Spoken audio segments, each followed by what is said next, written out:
O Senhor esteja convosco. Meus irmãos e minhas irmãs, eu vos anuncio o Evangelho de nosso Senhor Jesus Cristo, segundo São Lucas. Glória a vós, Senhor. Dois dos discípulos de Jesus iam a caminho de uma povoação chamada Emaús, que ficava a 2 léguas de Jerusalém. Conversavam entre si sobre tudo o que tinha sucedido. Enquanto falavam e discutiam, Jesus aproximou-se deles e pôs-se com eles a caminho, mas os seus olhos estavam impedidos de o reconhecerem. Ele perguntou-lhes: que palavras são essas que trocais entre vós pelo caminho? Pararam com um ar muito triste. E um deles, chamado Cleofas, respondeu: Tu és o único habitante de Jerusalém a ignorar o que lá se passou nestes dias. E ele perguntou: o que foi? Responderam-lhe: o que se refere a Jesus de Nazaré, profeta poderoso em obras e palavras, diante de Deus e de todo o povo, e como os príncipes dos sacerdotes e os nossos chefes o entregaram para ser condenado à morte e crucificado. Nós esperávamos que fosse ele quem havia de libertar Israel, mas afinal é já o 3º dia depois que isto aconteceu. É verdade que algumas mulheres do nosso grupo nos sobressaltaram. Foram de madrugada ao sepulcro, não encontraram o corpo de Jesus e vieram dizer que lhes tinham aparecido uns anjos a anunciar que ele estava vivo. Alguns dos nossos foram ao sepulcro e encontraram tudo como as mulheres tinham dito, mas a ele não ouviram. Então Jesus disse-lhes: homens sem inteligência e lentos de espírito para acreditar em tudo o que os profetas anunciaram.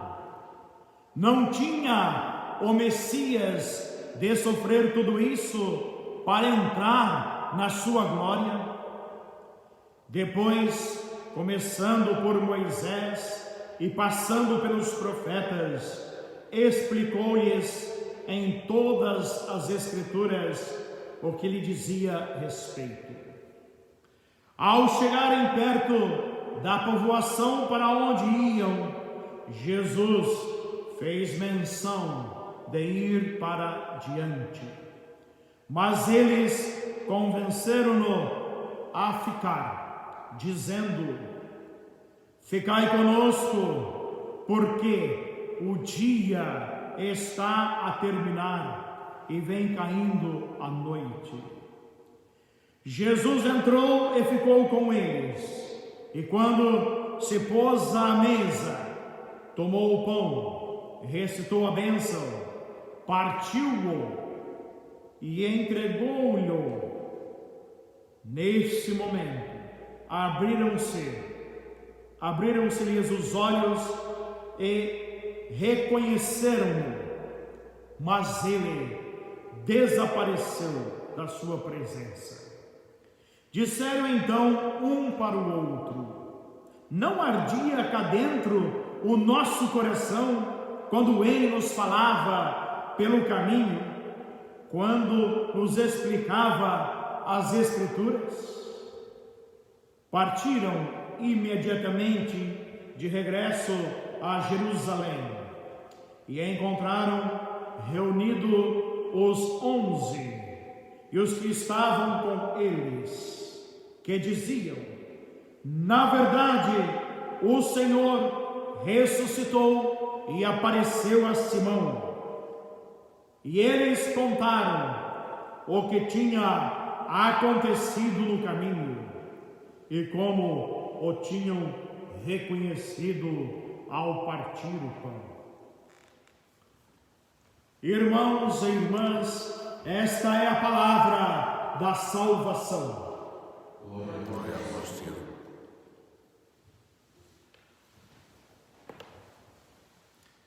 Meu irmão, minha irmã, você que está agora nos assistindo da sua casa, espero que esteja bem confortável no seu sofá, na sua poltrona ou na sua cadeira, que certamente muitas vezes até deita um pouco, somente não vá dormir ali, porque aqui na igreja o banco é um pouco duro, mas na sua casa as poltronas, os sofás, as cadeiras são confortáveis. Então não durma, me acompanhe nesta reflexão.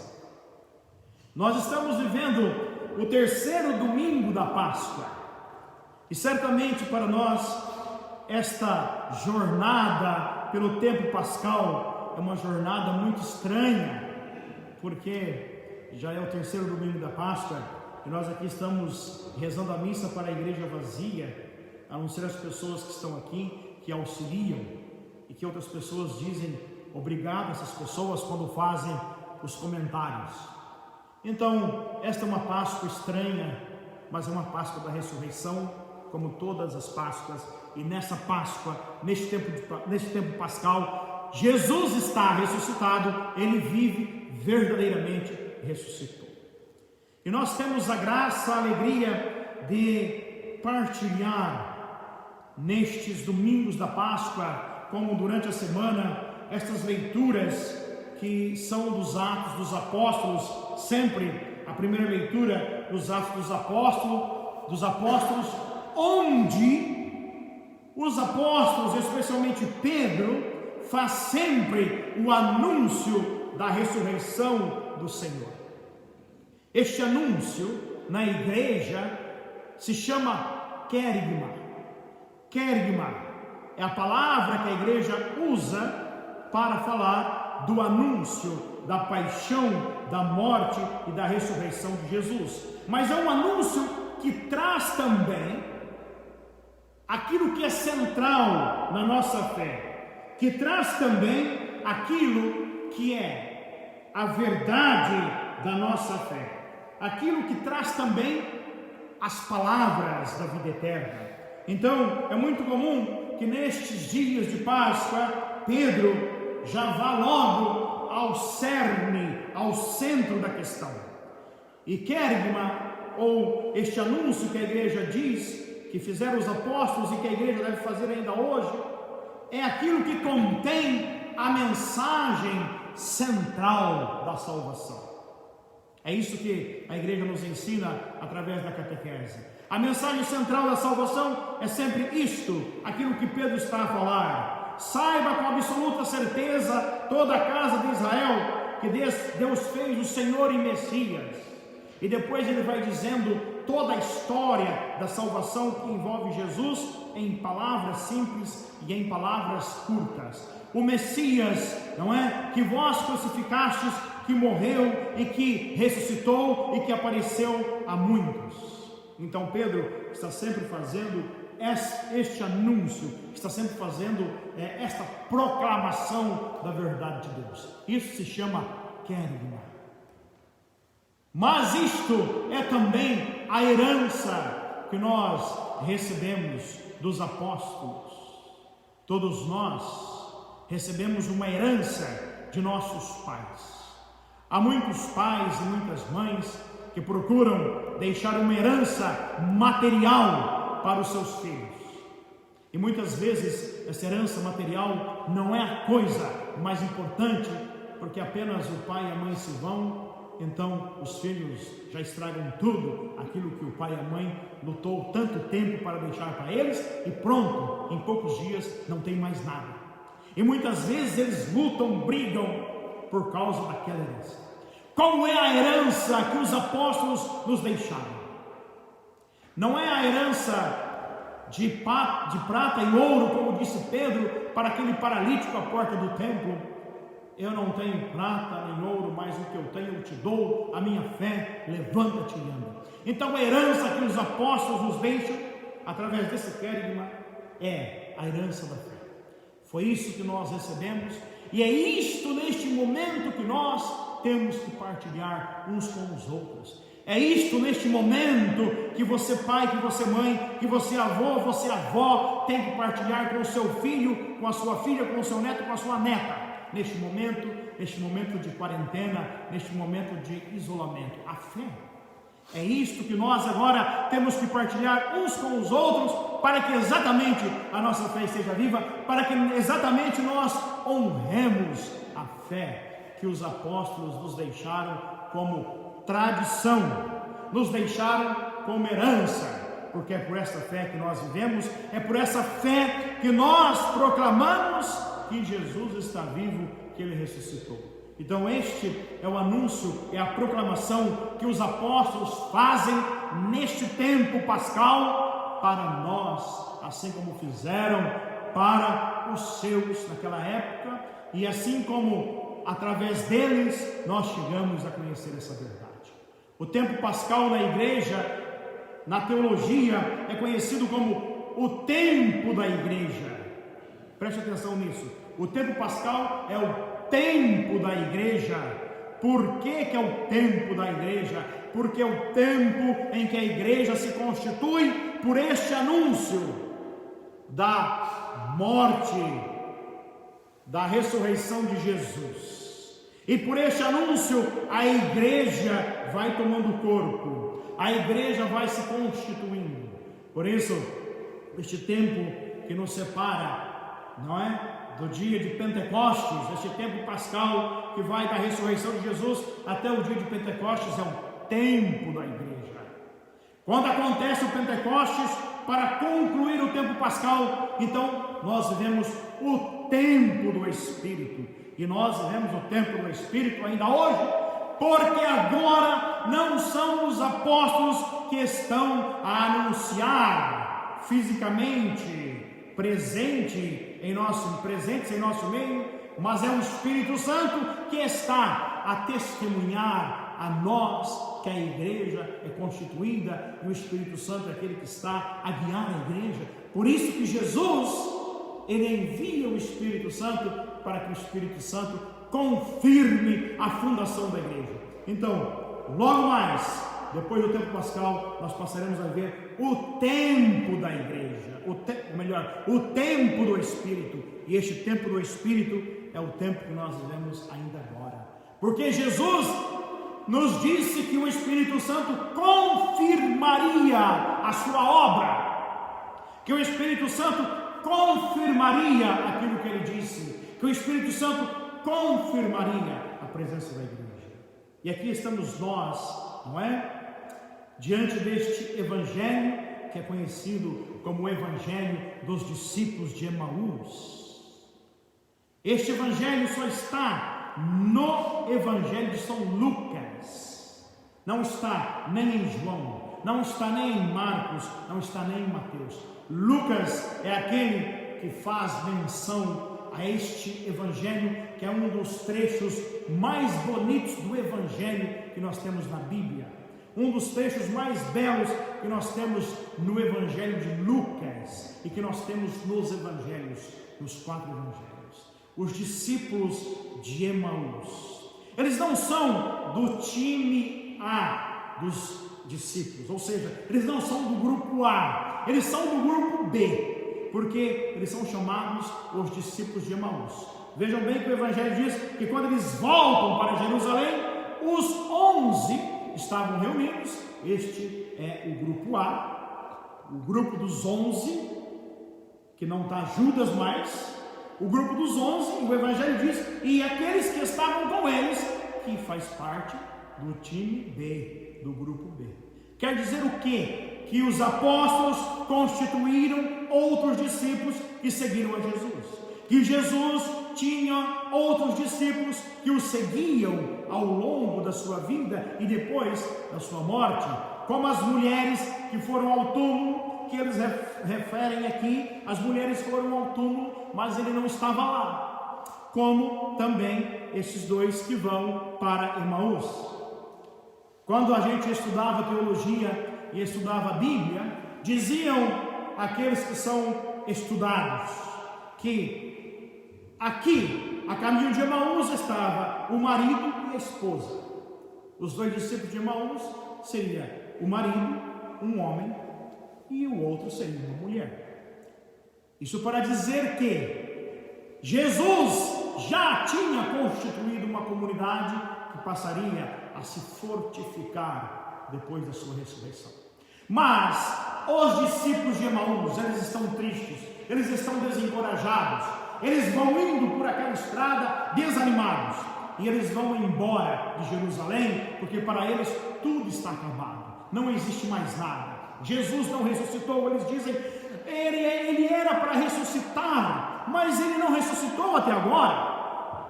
Então, nós estamos voltando para casa, porque tudo está terminado. É certo que algumas mulheres foram lá no túmulo e viram que o túmulo estava vazio. Mas como sabe, quando diz, mulher fala demais, então talvez não seja verdade, não é? Isso é o que dizem, né? As pessoas dizem, mulher fala muito, mas mulher fala as verdades também, porque no Evangelho as mulheres são testemunhas da ressurreição, muito antes dos discípulos. Então vejam bem, as mulheres falaram que ele não estava lá, mas a gente ninguém viu, ninguém sabe onde ele está. E Jesus está a caminhar com eles, explicando-lhes as Escrituras.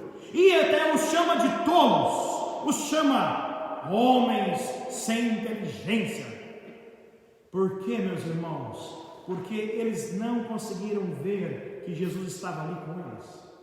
E nós vemos Jesus todos os dias conosco, especialmente neste tempo de quarentena. Quantas vezes nós ali em casa não estivemos também desanimados e não dizemos ao Senhor, está tudo acabado. Não se pode mais sair de casa, não se pode mais ir à missa, não se pode mais comungar o corpo do Senhor. Mas pense que o Senhor está com você na tua casa, está com você no teu quarto, aonde quer que você esteja, está com você quando você está sozinho. E agora neste momento Ele está ali a abrir os olhos da fé, como Ele abriu os olhos dos discípulos de Emaús para lhes dizer, sem palavras, eu estou aqui com vocês. Ora, veja bem que Jesus não disse mais nada, simplesmente partiu o pão. Vamos ver esta caminhada de Jesus e essa revelação de quem Ele era ao partir o pão como uma missa, porque este Evangelho também nos remete à Eucaristia. Vejamos isso como uma missa. A primeira parte da missa, liturgia da palavra, que é o que nós fazemos, não é? Começamos a missa, fizemos a saudação e fomos para a palavra. A liturgia da palavra, Jesus vai com eles ao caminho de Emaús e lhes explica as Escrituras. Liturgia da palavra. Jesus faz de conta que vai para a frente e eles falam, não, a noite já está a cair e o dia termina, fique conosco. Ele vai para a mesa, o banquete da Eucaristia. E ele parte o pão, liturgia eucarística, e na liturgia eucarística Jesus se manifesta. Mas Jesus já tinha se manifestado, mas eles não o reconheceram porque estavam cegos. Jesus abre os nossos olhos e nos ajuda a vê-lo, presente espiritualmente nas nossas vidas, presente aqui hoje, quando partirmos o pão da vida, e você vai estar compartilhando deste mesmo pão conosco, mesmo que de maneira espiritual, e Jesus estará presente, não mais partindo o pão Ele mesmo, mas através de nós, comunidade dele, partindo o pão conosco, porque nós vamos partir o pão de Jesus, e assim os olhos da fé se abrem e o coração deles estavam abrasados. Os corações estavam abrasados, porque quando o Senhor lhes falava, tudo ardia, tudo estava inflamado. E eles então, a partir daquele momento, queriam que o Senhor ficasse com eles.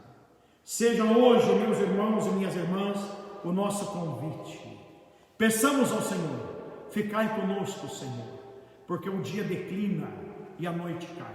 Ficai conosco, Senhor, nesta tribulação, porque muitas vezes a nossa esperança se esvai, porque muitas vezes a nossa esperança diminui. Mas ficai conosco, Senhor, porque em vós nós seremos fortes, e a nossa missão é testemunhar a vós e é partir o pão da vida convosco, para que o pão da vida alimente a nossa própria vida e nos conduza a vós, que estáis ressuscitado e viveis para sempre. Aleluia, aleluia.